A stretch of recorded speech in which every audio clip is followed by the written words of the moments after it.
शिक्षकों के प्रतिनियुक्ति पर लगा विराम। प्रखंड शिक्षा पदाधिकारियों के ऊपर कसा गया शिकंजा। अब ऑफलाइन मोड में नहीं हो सकेगा शिक्षकों की प्रतिनियुक्ति। ऑनलाइन ई शिक्षा कोष माध्यम से ही होगी शिक्षकों की प्रतिनियुक्ति। ई शिक्षा कोष पोर्टल पर अब मार्क ऑन ड्यूटी का ऑप्शन हो गया है समाप्त। उधर छुट्टियों के लेकर घिस रहे हैं बिहार के शिक्षक। एप्लीकेशन ऑनलाइन करने की जरूरत। नमस्कार दोस्तों, बिहार की शिक्षा जगत से जुड़ी अहम खबर के साथ एक बार फिर से आपका दोस्त एसके चौधरी। दोस्तों, आप सभी को मालूम होगा कि मतदाता सूची पुनरीक्षण के दरमियान ढेर सारे शिक्षकों की प्रतिनियुक्ति की गई थी। विद्यालयों की शैक्षणिक व्यवस्था काफ़ी प्रभावित हो गई थी और इसको लेकर मैंने भी खबर चलाई थी कि एसीएस डॉक्टर एस सिद्धार्थ को इन मुद्दों पर विचार किया जाना चाहिए, क्योंकि इस पर प्रतिनियुक्ति का खेल चल रहा है।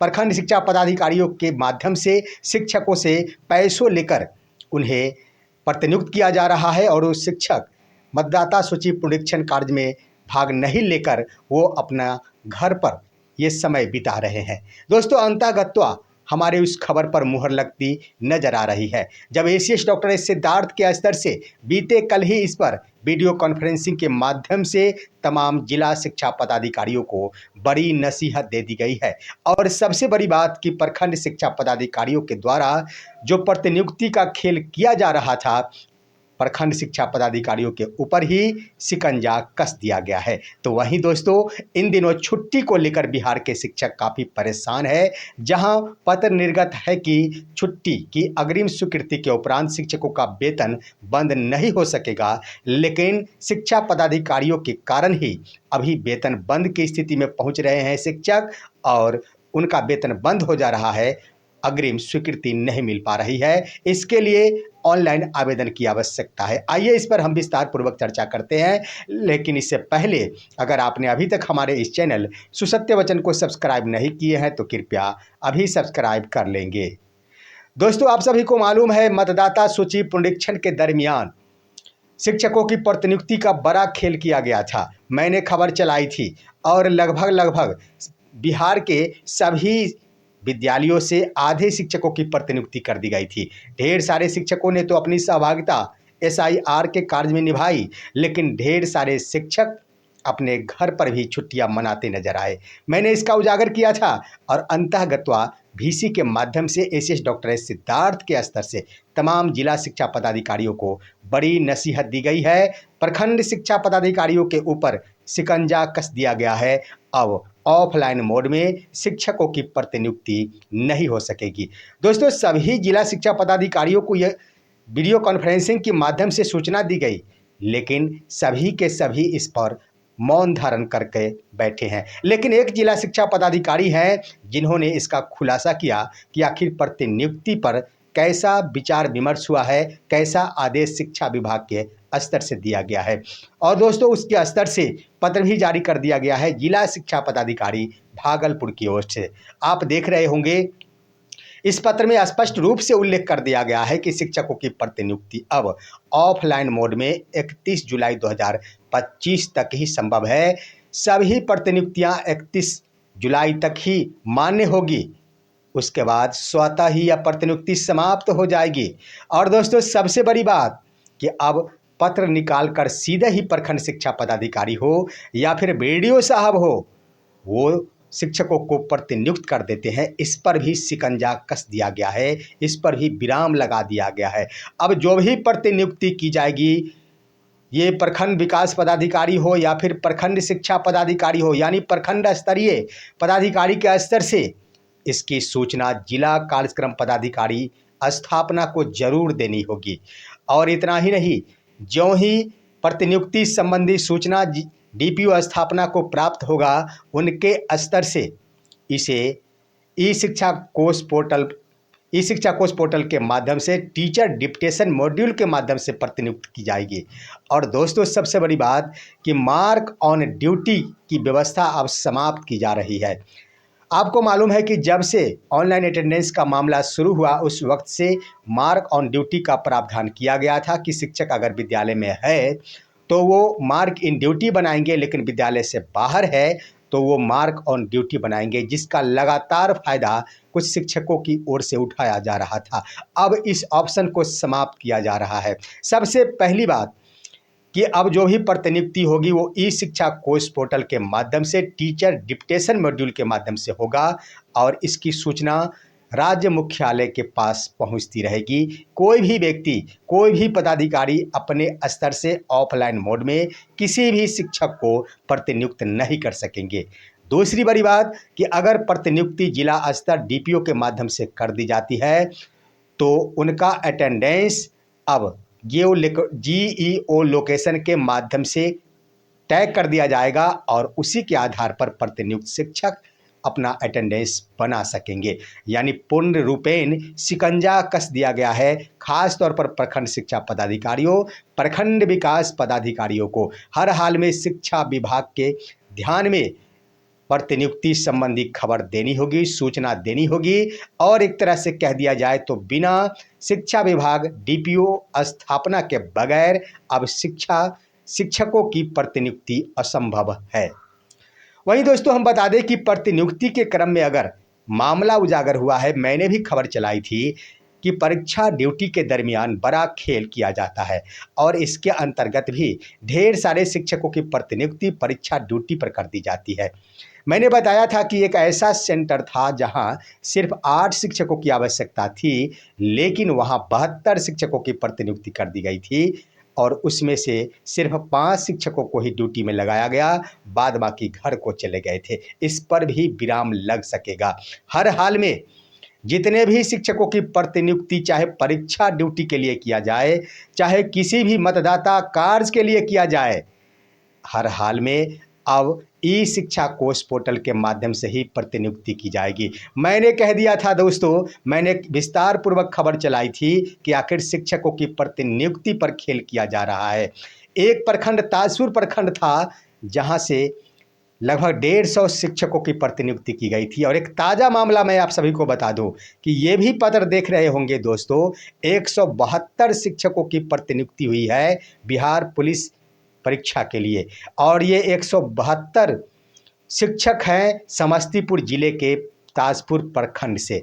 पूरे जिले भर में 12 सेंटर पर सिपाही भर्ती की परीक्षा 27 जुलाई 2025 को आयोजित थी, लेकिन सभी सेंटरों पर सिर्फ एक प्रखंड ताजपुर प्रखंड के शिक्षकों से ही कर दी गई। आखिर ऐसा क्यों? समस्तीपुर जिले में ढेर सारे शिक्षक हैं, ढेर सारे प्रखंड हैं, वहाँ से शिक्षकों की प्रतिनियुक्ति क्यों नहीं की जाती है? यहाँ पर भी बड़ा खेल होता है, बड़ा मामला है। इस पर हम आपको बता दें कि नाम कटाने का खेल चलता है। एक प्रखंड या अगर ताजपुर प्रखंड का ही मामला हो, 172 शिक्षकों की प्रतिनियुक्ति कर दी गई।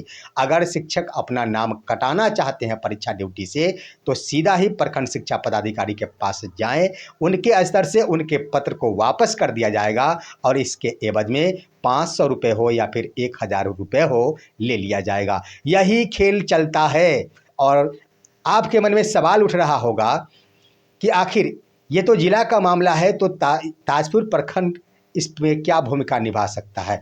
मैं आपको बता दूं दोस्तों कि ताजपुर प्रखंड के अंतर्गत जो भी लेखापाल के स्तर से कदम उठाया जाता है उनकी प्रतिनियुक्ति जिला में भी 3 दिनों के लिए है और उन्हीं के माध्यम से ऐसा खेल किया जाता है। अब तो ऐसे लेखापाल के ऊपर भी शिकंजा कस दिया गया है। ज्यों ही एक प्रखंड से चाहे किसी भी प्रकार की प्रतिनियुक्ति की जाएगी, चाहे परीक्षा ड्यूटी के लिए हो, चाहे मतदाता परीक्षण कार्य के लिए हो, चाहे किसी भी प्रकार की प्रतिनियुक्ति हो, ई शिक्षा कोष माध्यम से ही प्रतिनियुक्ति संभव है। उन शिक्षकों के लोकेशन को जीईओ लोकेशन से टैग किया जाएगा, शिक्षक वहाँ से ही अटेंडेंस बनाएंगे तो स्पष्ट हो सकेगा कि आखिर प्रतिनियुक्ति की गई तो एक ही प्रखंड से की गई या फिर अन्य प्रखंडों से। शिकंजा कस दिया गया है। यहाँ पर हमारी खबर पर बिल्कुल ध्यान दिया गया है और शिक्षकों के प्रतिनियुक्ति पर रोक लगा दी गई है। लेकिन एक मुद्दा और है दोस्तों, वो है शिक्षकों की छुट्टी से संबंधित। आपको मालूम होगा कि छुट्टी संबंधी बड़ा सौगात दिया गया बिहार शिक्षा विभाग के स्तर से 2 जून 2025 को राज्य के उप सचिव अमित कुमार पुष्पक के हस्ताक्षर से। दोस्तों वो पत्र था जिसका ज्ञापांक 1444 था और ये पत्र आपके स्क्रीन पर भी है। उसमें तमाम राज्यकर्मी शिक्षकों के लिए छुट्टी का बड़ा प्रावधान किया गया। सबसे बड़ी बात कि छुट्टी के लिए आवेदन कर सकेंगे शिक्षक, सीएल हो या फिर एसएल हो, इसके लिए 1 दिन पूर्व आवेदन करना होगा। बाद बाकी अन्य लंबी छुट्टी के लिए 7 दिन पूर्व आवेदन करना होगा, ये अनिवार्य बनाया गया। उसके बाद बता दिया गया कि छोटी छुट्टी 1 दिन वाली छुट्टी के लिए किसी के भी अग्रसारण की आवश्यकता नहीं है, लेकिन लंबी छुट्टी के लिए प्रधानाध्यापक के अग्रसारण की आवश्यकता है। शिक्षक अपने आवेदन को प्रधानाध्यापक के माध्यम से अग्रसारित कराएंगे और उसे जिला शिक्षा कार्यालय यानी डीपीओ स्थापना के पास सुपुर्द कराएंगे। दोस्तों, उस पत्र में इस बात का उल्लेख कर दिया गया था कि 23 जून 2025 तक यह ऑफलाइन मोड में ही व्यवस्था लागू रहेगी, लेकिन 23 जून 2025 के बाद ये व्यवस्थाएं ऑनलाइन मोड में लागू कर दी जाएगी। बड़ी राहत सुनने को मिली थी शिक्षकों के लिए, लेकिन हालात वर्तमान में ये उत्पन्न हो चुकी है कि शिक्षकों के द्वारा अभी ऑफलाइन मोड में आवेदन कराया जा रहा है। जिला से संपर्क स्थापित करने के बाद उनके स्तर से कहा जाता है कि आप प्रखंड शिक्षा पदाधिकारी के माध्यम से फाइलिंग कराकर अपने आवेदन को यहाँ भिजवाए। शिक्षक जो लंबी छुट्टी, चाहे चिकित्सा अवकाश हो, मातृत्व अवकाश हो या फिर शिशु देखभाल अवकाश हो या फिर उपार्जित अवकाश हो, इसके लिए आवेदन दायर करते हैं, जाते हैं प्रखंड शिक्षा पदाधिकारी के पास, अपने प्रधानाध्यापक से अपने आवेदन को अग्रसारित कराकर वहाँ प्रखंड शिक्षा कार्यालय में इसे जमा भी करा दिया जाता है, लेकिन अग्रिम स्वीकृति नहीं मिल पाती है, जिसका परिणाम होता है कि शिक्षकों का वेतन बंद हो जाता है। आखिर जब शिक्षकों का वेतन बंद हो ही गया तो छुट्टी का क्या फ़ायदा? जो प्रावधान किया गया था, निश्चित रूप से उस प्रावधान की धज्जियां उड़ाई जा रही है और ख़ास तौर पर प्रखंड शिक्षा पदाधिकारी और जिला शिक्षा पदाधिकारियों के स्तर से ऐसा खेल किया जा रहा है। मेरा तो मानना है कि अविलंब ही ऑनलाइन सुविधा उपलब्ध करा दी जाए। शिक्षक स्वयं डायरेक्ट ही अपने ई शिक्षा कोष पोर्टल के माध्यम से ऑनलाइन मोड में आवेदन करेंगे। उसके बाद दोस्तों, जो भी लंबी छुट्टी से संबंधित हो, वो छुट्टियां अपने आवेदन को प्रधानाध्यापक से अग्रसारित कराकर ऑनलाइन मोड में ही डीपीओ स्थापना के पास भेजेंगे। और जो प्रावधान किया गया है कि छोटी छुट्टी के लिए अगर स्वीकृति 1 दिन के अंदर मिलती है तो ठीक है, अन्यथा यह स्वतः स्वीकृत माना जाएगा। ठीक उसी प्रकार लंबी छुट्टी के लिए अगर स्वीकृत किया जाता है डीपीओ स्थापना के स्तर से तो ठीक है, नहीं तो निश्चित रूप से वह स्वतः स्वीकृत मान लिया जाएगा और शिक्षकों का वेतन बाधित नहीं हो सकेगा। ये बड़ा मामला है छुट्टी से संबंधित। शिक्षकों को छुट्टी तो प्रदान कर दी गई, राज्य मुख्यालय से हर प्रकार की हर संभव सुविधाएं शिक्षकों के लिए प्रयास किए जाते हैं, उपलब्ध कराए जाते हैं, लेकिन जिला स्तर से लेकर प्रखंड स्तर तक आते आते शिक्षक दोहन का शिकार होते हैं, शोषण का शिकार होते हैं। इस पर भी विराम लगना चाहिए। दोस्तों, आज की खबर यहीं तक। आप सभी हमारे इस वीडियो को लाइक कीजिए, अन्य दोस्तों के पास शेयर कीजिए और अब दीजिए अपने दोस्त को इजाज़त। हम फिर मिलेंगे आपसे अगले वीडियो में। तब तक के लिए नमस्कार।